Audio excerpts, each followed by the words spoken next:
আজ একটি কবিতা আবৃত্তি করব আমার নিজের লেখায়। কবিতার নাম আঁধারের আলো। পৃথিবীর বুকে তুমি যখন পদার্পণ করেছিলে তখনই হেরে গিয়েছিলে।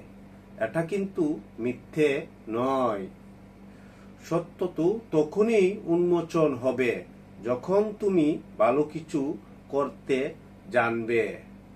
কৈশোর থেকে শুরু করে জীবনযাত্রার পথ হবে তোমার। সেই পথটাকে সুন্দর করতে হলে কৈশোরের জীবনটাকে প্রাধান্য দিতে হবে।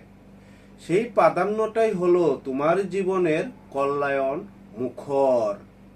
তোমার দিকে তাকিয়ে থাকবে অবহেলিত মানুষগুলো। সেই মানুষগুলোর মাঝেও তুমি আজন্মকাল বেঁচে থাকবে। এটাই হয়তো মনুষ্যত্বের দৃষ্টান্ত প্রমাণ। হয়তো তুমি জিতেও যেতে পারো তোমার একটু কর্মের মাধ্যমে। আলহামদুলিল্লাহ।